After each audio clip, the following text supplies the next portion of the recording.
ایک دور دراز کے گاؤں میں ایک حکیم چلتا پھرتا کہیں سے آ نکلا اور اپنی دکان بنا کر بیٹھ گیا۔ اس گاؤں کے لوگوں کو علاج معالجے کی کوئی سہولت میسر نہ تھی، اس لیے اس کا کام خوب چل نکلا۔ کچھ ہی دنوں بعد حکیم نے یہ بات محسوس کر لی، ان سادہ لوگ دیہاتیوں کے پاس میرے علاوہ کوئی معالج نہیں ہے، لہٰذا مجھے خوب فائدہ اٹھانا چاہیے۔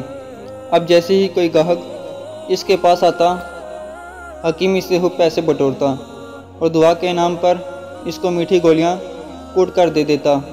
دیہاتیوں کا چونکہ اس پر یقین بن چکا تھا، اس لیے ان میں اکثر کو آرام بھی مل جاتا تھا۔ کرتے کرتے حکیم نے بہت سی دولت جمع کر لی۔ گاؤں میں ایک چلاک عورت رہتی تھی جس کو سارے گاؤں والے ماسی ہی کہتے تھے۔ ماسی چلتی پھرتی ریڈیو تھی، ہر خبر پر نظر رکھنا اور پھر آگے پہنچانا اس کا پسندیدہ کام تھا۔ ماسی کی شروع سے ہی حکیم پر گڑی نظر تھی، وہ جانتی تھی کہ یہ کوئی حکیم نہیں بلکہ فراڈیا ہے جو حکیم بن کر لوگوں کو لوٹتا ہے، لیکن اس کو حکیم کے خلاف کارروائی کرنے کا کوئی موقع نہیں مل رہا تھا۔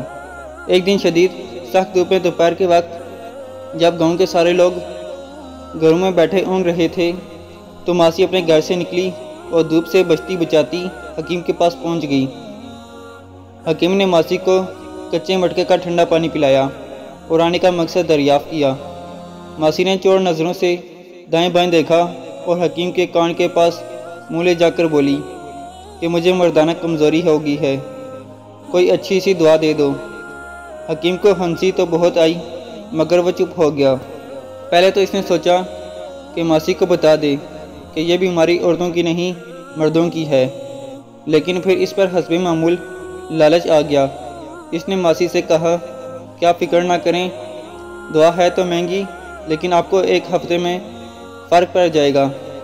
حکیم نے دعا کی پڑیا بنا کر ماسی کو دے دی اور جب پیسے طلب کیے تو ماسی نے کہا کہ میرے پاس پیسے تو نہیں ہیں، ہاں تم میرا ایک کانٹا رکھ لو، یہ خالی سونے کا ہے۔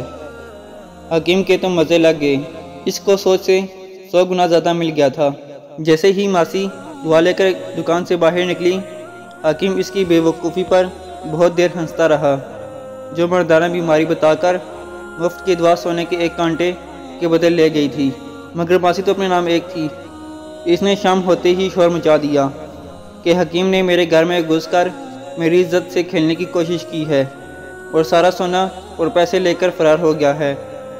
گاؤں کے لوگ بہت حیران ہوئے اور ماسی کو ساتھ لے کر حکیم کی دکان پر جا پہنچے۔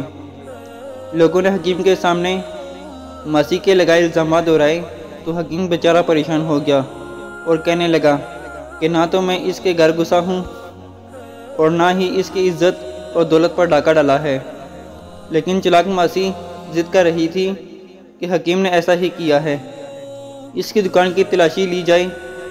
گاؤں والوں نے جب دکان کی تلاشی لی تو ماسی کا ایک کانٹا دکان سے برآمد ہو گیا، جبکہ اس جیسا ایک کانٹا ماسی کے پاس موجود تھا۔ اب حکیم مجرم ثابت ہو چکا تھا۔ حکیم نے اپنی صفائی میں کہا کہ یہ کانٹا میں نے ماسی کو دوائی دینے کے بدلے لیا ہے۔ جب لوگوں نے پوچھا کہ کون سی دوائی تو حکیم بولا کہ مردانہ کمزوری کی دوائی۔ بس پھر کیا تھا، حکیم کے چراغوں میں روشنی نہ رہی۔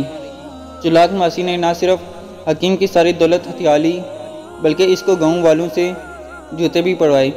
اب وہ حکیم حکمت چھوڑ کر مزدوری کرتا ہے، لیکن برسوں گزر جانے کے بعد بھی وہ چلاک ماسی کو نہیں بھولا۔